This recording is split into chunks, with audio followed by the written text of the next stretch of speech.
तो आज अर्चिता हमें बताएगी कि उनकी लाइफ की स्ट्रगल कैसे रहे और वो यहाँ तक कैसे पहुँची। Hi guys, this is Archita Verma, a third year MBBS student from ASMC Firozabad. तो जैसा कि विनीता ने बोला कि मेरा सपना था डॉक्टर बनना और ये मेरा बचपन का सपना था। लेकिन आप देखते हैं कि इतना स्ट्रगल जो नीट के सिनेरियो में हमें देखने को मिलता है, उसके बाद कई बार ऐसा आता है कि यार करें या ना करें। ठीक है, कई बार ऐसा होता है आप बार बार ड्रॉप लेते हैं, लेकिन लगता है कि भाई अब नहीं हो पाएगा। तो ऐसे स्टूडेंट्स अगर हैं हमारे चैनल पर इस वक्त, तो हम ये कहना चाहते हैं कि आप ऐसा मत सोचिए कि नहीं लेना है। अगर आपका सपना है, आप वाकई में उसको करना चाहते हैं, तो एक दिन आप उसे ज़रूर पा लेंगे। बस आपको वो सारी चीज़ें करनी है जो ये एग्ज़ाम मांगता है। आप उतने स्टडी आवर्स इन्वेस्ट कर दीजिए, आप उतनी मेहनत इसको दे दीजिए, तो आपका सिलेक्शन पक्का है। जैसे मेरे केस में बताती हूँ, मैंने फ़र्स्ट टाइम अपना एग्ज़ाम दिया था। वैसे मैं 12th मेरी ICSE बोर्ड से थी, तो उसमें NCERT बुक्स में 4th अटेम्प्ट में सिलेक्शन हुआ। फर्स्ट अटेम्प्ट मेरा 12th के बाद था, क्योंकि मेरी ICSE से स्कूलिंग थी, तो NCERT हमने पढ़ी हुई नहीं थी, तो बहुत ही लेकिन फिर भी उसके हिसाब से मुझे लगता है मेरे उस वक्त 351 मार्क्स थे, तो दैट वाज ओके कि मैंने बिना पढ़े 12th के साथ में अटेम्प्ट दिया था। That was okay for me कि अब तो तैयारी कर लेंगे तो बढ़ा लेंगे। फिर मैंने कोटा जाके तैयारी की थी। सेकेंड अटेम्प्ट मतलब फर्स्ट हो गया, वो तो 12th के साथ दिया था ना वो। फिर क्या होना है। हाँ जी, फिर मैंने सेकेंड अटेम्प्ट के लिए मैंने कोटा जाकर के तैयारी करी, क्योंकि मुझे एक मतलब चाहिए था कि लाइक CBSE का सिलेबस पूरा क्या है उसका मुझे फील लेना था, उसको मुझे स्टडी करना था अच्छे से। तो मैंने कोटा जाके तैयारी करने का सोचा था। तो बहुत मुश्किलें आई, लेकिन हाँ ठीक है, पेरेंट्स मान गए थे, क्योंकि मैं कभी घर से बाहर रही नहीं थी, तो उनको भी ये था कि कैसे मैनेज करेगी, कैसे क्या करेंगे। ये तो सबसे ज़्यादा पेरेंट्स को ही जाता है कि क्या करेंगे, बच्चे अकेले रहेंगे हमारे बिना। जो मतलब घर पे कुछ काम वाम नहीं करता, फिर उनको तो भेजने का है कि ये अपने आप के सारे काम करेगी अपने, वो हो जाता है पेरेंट्स का। लेकिन फिर भी उन्होंने हिम्मत दिखा करके मुझे वहाँ भेजा, अकेले ही भेजा। तो उसके बाद में मैंने जब वहाँ पे स्टडी अपनी की, मुझे वहाँ की अलग प्रॉब्लम्स थी, डिस्ट्रैक्शंस बहुत थे। मैं जिस घर में किराए पर रहती थी, वो लैंडलेडी बहुत अच्छी नहीं थी, बिल्कुल सपोर्टिव नहीं थी, और मैं एक अलग ही स्ट्रेस में रहती थी। मतलब इतना ज़्यादा स्ट्रेस होता था कि मैं पढ़ाई से हट करके मैं उस जगह को सही करने के बारे में सोच रही थी कि यार यहाँ मैं कैसे खुश रह सकती हूँ। मतलब मैं पढ़ने की, मैं जैसे वहाँ पहुँचती थी तो किताब खोल के बैठती थी और नेगेटिव एनर्जी आती थी। जो मेरे साथ पूरे दिन में हुआ है ना, वो मुझे याद आता था।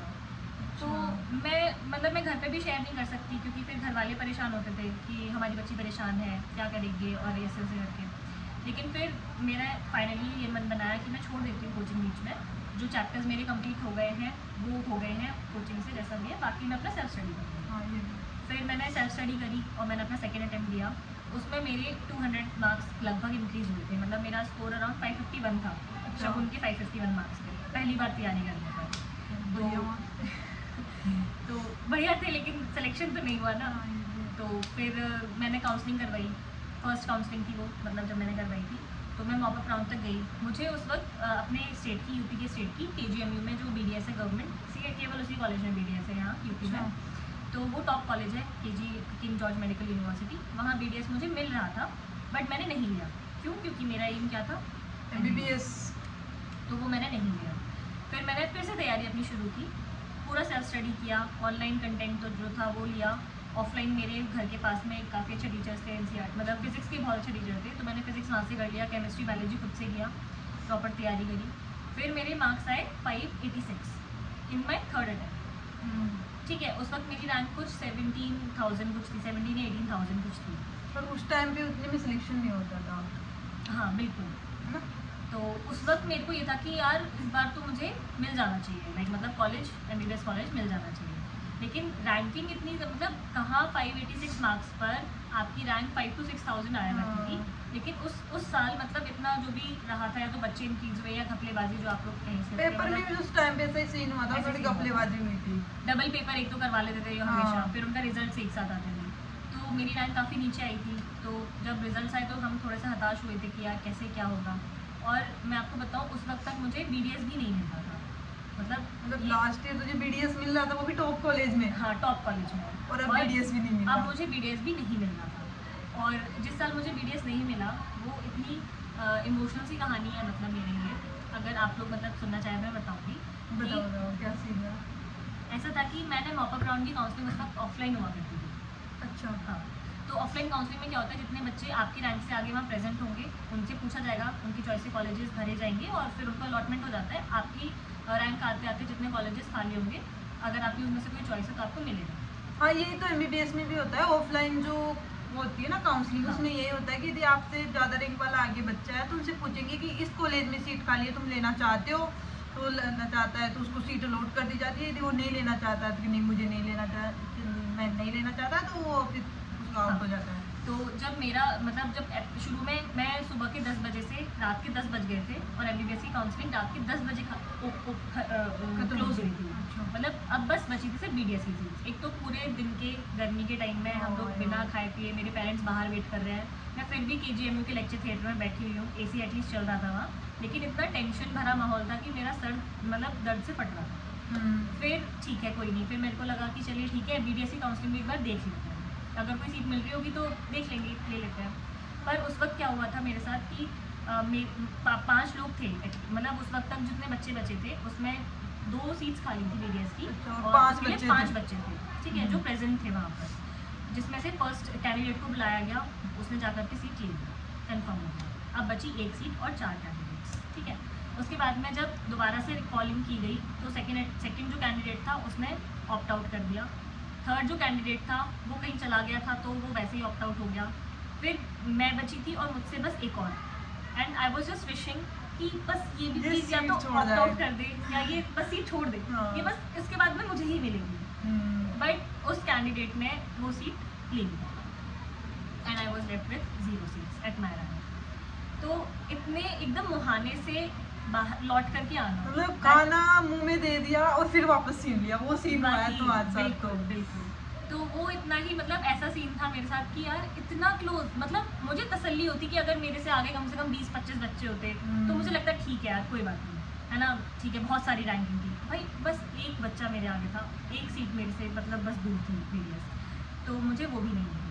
उसके बाद नहीं, इस टाइम पे जो MBBS वाले बच्चे हैं वो सोच रहे हैं कि यार मेरे 4-5 हज़ार रैंक और ज़्यादा आ जाती है, नंबर आ जाते हैं 4-5 तो मेरी रैंक बढ़ जाती, तो वो वाले बच्चे यहाँ पे देखो ना कि मतलब एक बच्चा सामने था, उसने सीट ले ली और अर्चिता को सीट नहीं मिली, इसको उस टाइम पे कैसा फील हो रहा होगा। तो आप ये मत सोचो कि आप इतने नंबर पीछे हो, कम से कम सुकून तो है ना कि मैं इतने नंबर पीछे हूँ तो मुझे ज़्यादा वो तो लोड तो नहीं आ रहा कि यार एक क्वेश्चन ये तो नहीं कर रहे ना आप इस टाइम पे। तो एकदम सही रहो, चिल रहो कि कोई बात नहीं, जो हो गया सो हो गया। लेकिन उस वक्त भी मैंने हिम्मत नहीं हारी, मैंने सोचा कि मैं दोबारा से तैयारी करती हूँ और इस साल मतलब मैं इतनी अच्छी तैयारी करूँगी कि मैं सीट पक्के से लेके रहूँगी। मैंने खुद को भी मोटिवेट किया, अपनी फैमिली को मोटिवेट किया कि मुझे एक और चांस लेना है। उसके बाद में मैंने जब दोबारा से तैयारी करी तो फिर मेरे मार्क्स इम्प्रूव हुए, लेकिन उस वक्त जो नीट का और ज़्यादा जो घपलेबाजी होती है वो हमें हमारे सामने थी। पेपर भी तो फिर इजी आने लग गया था, पेपर भी बहुत इजी आने लग गया था। एम्स के लिए भी एक ही पेपर हो गया था, मतलब एम्स का जो अलग से पेपर होता था वो हट चुका था, ठीक है। तो बहुत सारे चेंजेस ऐसे आ रहे थे कि रैंकिंग ना मतलब ज़्यादा मार्क्स लाने पर भी मेरी रैंक बहुत कम आई थी। जहाँ मेरी 17-18 रैंक थी 586 मार्क्स पर, वही मेरे 596 या 600 के अराउंड मार्क्स थे, तो उस वक्त मेरी रैंक 23,000 के अराउंड आई थी। तो मतलब रैंक बढ़ गई थी, जबकि कम होनी चाहिए क्योंकि नंबर ज़्यादा है तो रैंक कम आनी चाहिए जी, पर यहाँ पे ये सीन हो गया, यहाँ पर मेरी रैंक और ज़्यादा आई थी। तो मुझे लग रहा था कि पता नहीं इस बार तो उस साल मुझे यूपी में कहीं पर KGMU की भी BDS भी नहीं मिल रही थी। फिर मैंने ऑल इंडिया रैंकिंग में मतलब जा कर के BDS की काउंसलिंग करवाई, राजस्थान में काउंसलिंग करवाई, वहाँ पर फिर मैंने RUHS BDS, मुझे मॉपअप राउंड में एक ही सीट खाली थी गर्ल्स की और वो फिर मैंने ली, अलॉटमेंट मैंने ली। मतलब पिछली साल की तरह नहीं हुआ कि एक सीट से पीछे आना पड़ गया। मुझे ये लग रहा था कि फर्स्ट सेकंड राउंड में मैंने BDS नहीं उठाई है तो मुझे मॉपअप राउंड तक तो वो कॉलेज इतना अच्छा है, आप जानते होंगे RUHS BDS जहाँ पर ऑफलाइन काउंसलिंग होती है राजस्थान की, तो वो कॉलेज इतना अच्छा है कि मुझे नहीं लग रहा था कि मॉपअप राउंड में कोई भी सीट खाली होगी, लेकिन सिर्फ 2 सीट्स खाली थी, एक बॉयज़ की और एक गर्ल्स की। तो मेरे से आगे वाला जो भी बॉय था उसने ले लिया था, वो गर्ल्स की सीट वो मेरी रैंक पर मुझे मिली एंड वो सीट्स फुल हो गई। यदि आप MBBS के स्टूडेंट हो और आपको अभी काउंसलिंग करवा रहे हो नीट 2025 की, तो आपको यदि मतलब फर्स्ट और सेकंड राउंड ऑनलाइन होगा मतलब MBBS का, and mop up ST vacancy round offline होगा, वो RUHS में ही होगा जयपुर में। तो मेरा ऑफलाइन राउंड था ये, मॉपअप राउंड में ही मैंने RUHS में BDS ऑप्ट किया था। उसके बाद में मैं अगले दिन मतलब मैंने अलॉटमेंट ले लिया, और काउंसलिंग के अलॉटमेंट लेने के बाद में आपको अगले दिन एडमिशन के लिए आना होता है। तो जब मैं नेक्स्ट डे सुबह मॉर्निंग में मैं उठी तो मेरे भैया मेरे साथ थे। मैंने उनको बोला कि भैया मेरा मन नहीं एडमिशन लेने का, क्योंकि मेरे मन में एक बार आया था कि मुझे अगर MBBS की तैयारी करनी है तो फिर उसमें क्या था, उस कॉलेज में एक्चुअली बॉन्ड था कि आपको अगर आप सीट वेकेंट करते हो या फर्स्ट ईयर के बाद, सेकेंड ईयर के बाद, थर्ड, कभी भी आप अगर सीट वेकेंट करते हो, आपने एडमिशन ले लिया और आप फिर उस सीट को छोड़ रहे हो ना, छोड़ रहे हो in the mid of the course अगर आप वेकेंट कर रहे हैं तो आपको 5 लाख का बॉन्ड था वहाँ पर, जो हमें गवर्नमेंट को पे करना था, तभी आप सीट छोड़ सकते हैं, अदरवाइज आपके डॉक्यूमेंट्स आपको नहीं मिलेंगे। तो मैंने बहुत सोचा कि मान लीजिए कि मेरा सिलेक्शन हो जाए, है ना, तो फिर मेरे 5 लाख मेरी मतलब पापा की जो भी है मेहनत वो सब बेकार जाएगी। तो मैं यही सब सोच करके मेरे को लगा कि मुझे नहीं लेना चाहिए एडमिशन। लेकिन फिर वही था, भैया ने मुझे समझाया, मुझे बताया, मतलब वही होता है ना कि आप देखिए आपके डिसीजंस कैसे चेंज होते हैं, वो सामने वाले पे भी डिपेंड करता है कैसे समझा रहा है कि क्या हो रहा है। उन्होंने मुझे उस वक्त वो चीज़ सही लगी, जो लोग सब लोग बोलते हैं कि बेटा कंपटीशन बहुत है, पता नहीं नेक्स्ट ईयर क्या होगा, तो वो जो एक क्वेश्चन बड़ा सा जो क्वेश्चन मार्क होता है उसको हम कभी भी ना क्लियर नहीं कर पाते। उस टाइम पे हमारा माइंड भी ऐसा होता है कि हमें खुद नहीं पता होता है कि हम क्या कर रहे हैं। हाँ, हम सोच रहे हैं कि हम किधर जाए, जिधर ज्यादा पॉइंट मिल जाएंगे हम उधर ही चले जाएंगे, वो सीन हो जाता है। तो मुझे ऐसा समझाया गया कि नहीं कंपटीशन बहुत है और पता नहीं नेक्स्ट ईयर क्या हो, तो तुम एडमिशन तो ले लो, देखा जाएगा फिर जैसा भी। जैसे अभी इस टाइम पे काफी ज्यादा बच्चों के साथ ये हो भी रहा होगा कि नीट MBBS जितने मार्क्स नहीं आ रहे, पर और अदर कोर्स के लिए मार्क्स है तो चलो ठीक है सीट ले लेते हैं, ये वाला सीन हो रहा था ना। हाँ, तो उस वक्त मैंने ये सोचा कि ठीक है, मतलब पहली बार तो मैंने अदर कोर्स को ऑप्ट ही नहीं किया था जब मैंने एक बार KGMU की BDS छोड़ी। फिर लेकिन ये था कि कंपटीशन का सिनेरियो देख करके और थोड़ा घर की फाइनेंशियल कंडीशन देख करके मैंने ऑप्ट इन कर लिया था कि ठीक है देखते हैं नेक्स्ट ईयर क्या होता है। उसके बाद में अब मुझे ये था कि मम्मी ने मुझसे पूछा जब मेरा सिलेक्शन हो गया कि बेटा अब तुम MBBS के लिए नीट नहीं दोगी दोबारा से, तो ये मेरे लिए एक बहुत ही इमोशनल सा सवाल था, क्योंकि जो मेरा सपना था है ना, वही मतलब ऐसा लग रहा था कि बहुत दूर जा रहा है मुझसे। हाँ, मतलब एक तरीके से MBBS को छोड़ तुम BDS में, मैं BDS में कर ली, ये अगर MBBS है तो ये BDS है, उल्टा है, दोनों बहुत अलग है ना। मतलब वैसे सोसाइटी में वो अलग चीज़ है कि आप डॉक्टर होते हो, कोई ऊंचा या नीचा नहीं है, लेकिन लाइफ बहुत अलग हो जाती है। आपका करियर बिल्कुल अलग है, MBBS का करियर बिल्कुल अलग है, BDS का करियर बिल्कुल अलग है, BMS का करियर बिल्कुल अलग है। तो मेरा ये था कि मैंने उस वक्त मम्मी से मना कर दिया कि नहीं मम्मी नहीं देना, लेकिन मुझे पता था कि लाइक अंदर से वो चाहती है कि मैं एक बार और दे दूँ। हम तो जानते हैं ना अपने पेरेंट्स को कि वो क्या चाहते हैं, वो बोलते नहीं है पर उनके चेहरे से सब दिखता है कि वो क्या चाह रहे हैं इस टाइम पे।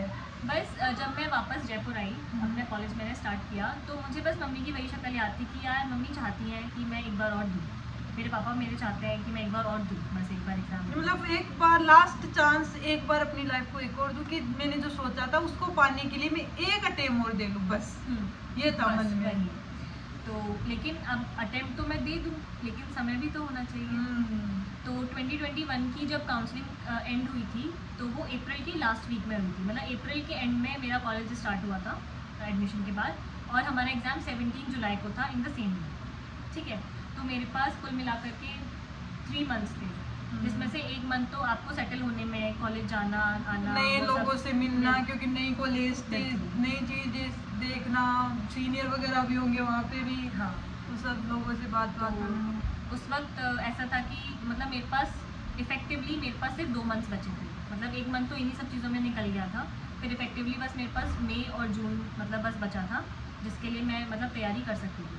अब आप खुद सोचिए, मैंने जो पिछला नीट दिया था वहाँ से लेकर के अप्रैल तक, नेक्स्ट ईयर अप्रैल तक मैंने बुक बिल्कुल नहीं टच करी थी, खोल के ही नहीं देखी थी। नीट का एग्जाम मतलब इतना ज़्यादा टाइम लग जाता है काउंसलिंग में? हाँ, उस टाइम लगा था, स्टे लगा, उसी साल लगा था। हाँ, उस साल क्या था, नीट PG का कुछ स्टे था, नीट PG पर कोई कोर्ट के ऑर्डर्स की वजह से स्टे था, तो वो काउंसलिंग पूरी ही डिले कर दी थी। ओके, और फिर एग्जाम का टाइमिंग कोरोना जिसको आगे करना था वो कर दिया, तो मेरे पास 2 महीने थे, 3 सब्जेक्ट्स थे, जिसमें मुझे सारे कॉन्सेप्ट्स एक बार क्लियर भी करने हैं, फिर रिवाइज भी करना है, फिर टेस्ट भी लगाने हैं, क्वेश्चन प्रैक्टिस भी करनी है। जहाँ हम पूरे साल भर में ये चीज़ें नहीं कर पाते, वो सारी चीज़ें मुझे 2 महीने में करती थी। तो it was a great stress for me कि मैं कैसे कर पाऊँगी, फिर मेरे को कॉलेज भी जाना है, फिर उसके साथ उसकी भी सारी चीज़ें देखनी है, क्योंकि ऐसा होता है कि RUHS BDS में क्या होता है, आपको MBBS के सब्जेक्ट्स भी पढ़ाए जाते हैं। तो आपकी जो MBBS क्लासेस होती हैं वो प्रॉपर SMC मेडिकल कॉलेज में होती है। RUHS का पार्ट है वो। तो मेरा सपना था कि SMS में मैं पढ़ूँ, MBBS कॉलेज में, MBBS में वहाँ से करूँ, लेकिन मेरा एक सपना था एक टाइम पर। तो वहाँ जब क्लासेस होती थी तो मैं हमेशा अटेंड करती थी, क्योंकि वो एक तरह की भले ही शायद टेम्परेरी तरीके से मैं जी रही हूँ, लेकिन वो सॉफ्ट कॉर्नर होता है कि मुझे वो चाहिए थी, मैं वहाँ जा रही हूँ, मैं वो सब चीज़ें पढ़ रही हूँ, वहाँ उस लाइफ को देख रही हूँ, उसको जी रही हूँ। तो वो हुआ। फिर उसके बाद में जब मैंने अपनी तैयारी स्टार्ट की तो विदिन 2 मंथ्स ऐसे मतलब अब आप खुद सोचिए, इतना ज़्यादा स्ट्रेस, इतना ज़्यादा सिलेबस मैं कैसे कवर करूँगी। तो मैं कई बार ऐसे मतलब ब्रेकडाउन हुआ, मेरा इमोशनल ब्रेकडाउन भी हुआ। मैं मतलब ऐसा सोचती थी कि यार नहीं हो पाएगा ये यार इतना वास्ट सिलेबस जब दिखता है और मैंने अभी तक कुछ भी रिवाइज नहीं किया है तो एक तरीके से लगता है कि यार करे क्या करे, समझ नहीं आता अभी। जी, लगभग 10 मंथ्स के बाद अचानक से वो चीज़ों को पलटना, उन पेजेस को पलटना, हर चीज़ एकदम नई सी लग रही थी। मुझे ऐसा लग रहा था कि यार ये सब कुछ मैं तो भूल चुकी हूँ और अब इतनी जल्दी मुझसे हो नहीं पाएगा। लेकिन फिर मैंने ध्यान किया कि मेरा गोल क्या है, मैंने किस लिए तैयारी स्टार्ट करी है, मेरे पेरेंट्स क्या चाहते हैं, मैं क्या चाहती हूँ, और ये मेरा लास्ट अटेम्प्ट है तो मुझे इसमें अपना 100% देना है। यहाँ कहीं तो आर के पार कि या तो अब BDS अब करना ही कंटिन्यू कि नहीं MBBS में जाना है, अब मैं अपना 100% देना है, ये सोच के तूने फिर वापस तैयारी स्टार्ट कर दी। मैंने फिर खुद को उठाया, खुद को समझाया कि नहीं, मुझे तैयारी करनी है, मुझे सिर्फ तैयारी करनी है, रिजल्ट से मुझे मतलब नहीं है, मुझे सिर्फ अपनी तैयारी करनी है, एग्ज़ाम अच्छे से देकर जाना है। तो फिर मैंने अपने आप को कलेक्ट किया, एक साथ एकजुट किया, स्ट्रॉन्ग किया और मैं वापस तैयारी कर लग गई। तो ऐसे एक ही दिन का फेज़ नहीं था, हर हफ्ते भर में एक फेज़ ऐसा आ जाता था और हर बार मैं यही खुद को रीएश्योर करती थी कि नहीं, तुम्हें तैयारी करनी है, तुम्हें क्लियर करना है, तुम्हें तैयारी करनी है, तुम्हें क्लियर करना है।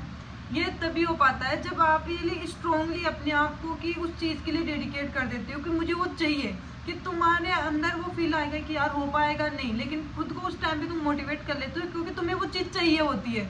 यदि अर्चिता को उस टाइम पे MBBS से उतना मतलब नहीं रहता कि चलो ठीक है ये भी सी है, ये मान लेती ना, तो वो नहीं कर पाती उस टाइम पे, वो ये सोच के चलो ठीक है जो मिल गया वो सही है, लेकिन उसको वो नहीं चाहिए था, उसके अलावा उसको MBBS चाहिए था, इसलिए उन्होंने उसने बार बार मेहनत की उस चीज़ पे।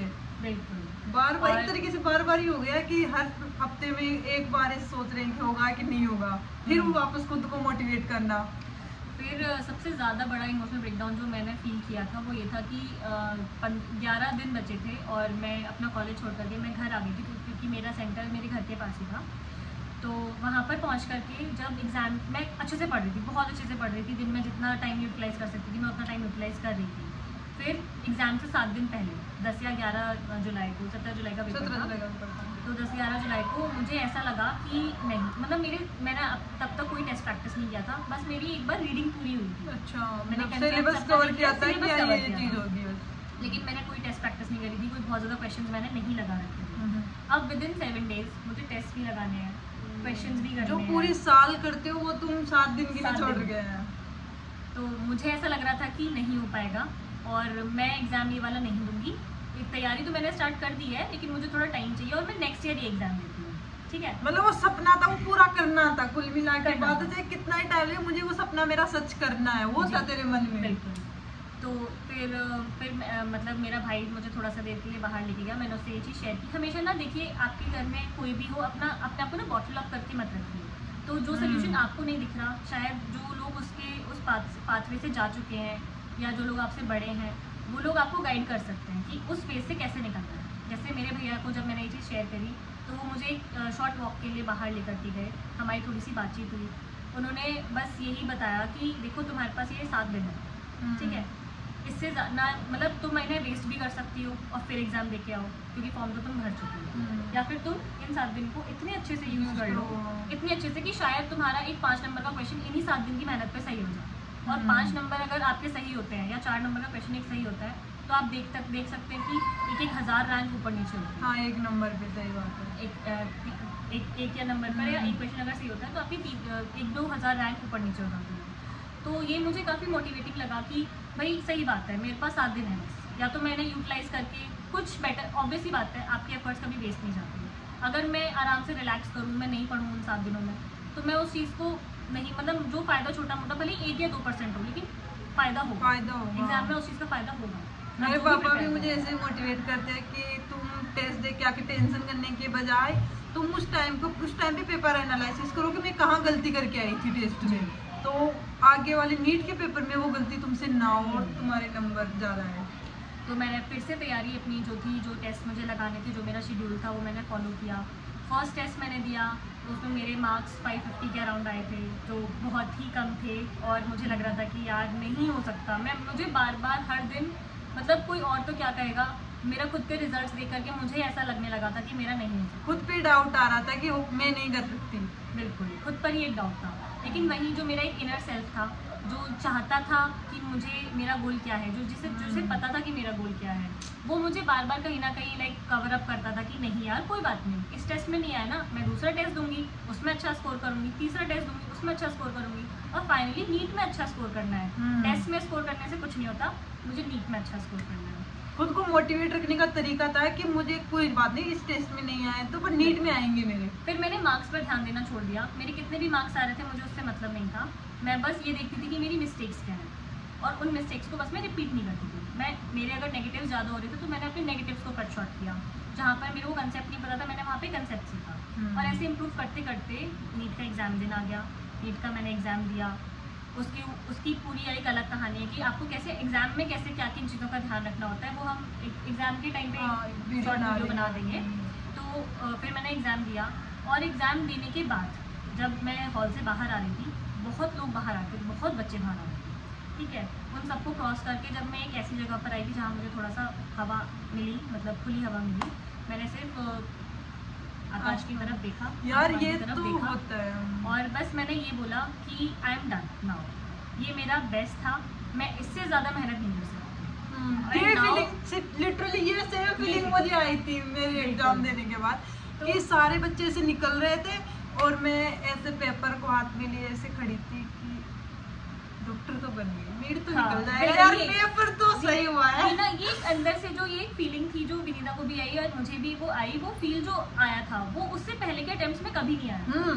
उस वक्त बस इतना आया था कि इस बार, जबकि हमने कोई मार्क्स नहीं लगाए थे, हमने कोई आंसर की नहीं देखी थी, हम बस एग्जाम पेपर दे करके आए थे। जस्ट एग्जाम हॉल से बाहर निकलने के बाद ऐसी फीलिंग आई थी कि हाँ यार हो गया, इस बार हो गया, ठीक है। तो फिर रिजल्ट्स आए, ठीक है, रिजल्ट्स के बाद काउंसलिंग हुई, कॉलेज मिला, and I ended up here, Vinita ended up here, ठीक है। और आज हम लोग साथ में आप लोगों को यही चीज़ बताना चाहते हैं कि पढ़िए, अगर आप चाहते हैं कि हमें MBBS ही बनना है या हमें MBBS की ही स्ट्रीम चाहिए, आपको जितने ड्रॉप लग रहे हैं आप उतने ड्रॉप लीजिए, लेकिन उन ड्रॉप्स को वेस्ट मत होने दीजिए। खुद को ये याद दिलाते रहिए कि वो ड्रॉप्स हमने क्यों लिए थे, और अब आज मुझे ड्रॉप लेने की जरूरत क्यों पड़ी, क्योंकि मैंने पिछले में कहीं ना कहीं गलती की थी, तब मैं आज यहाँ पे खड़ा हूँ। तो मुझे नेक्स्ट टाइम यहाँ नहीं खड़ा होना, मुझे MBBS कॉलेज में जाना है।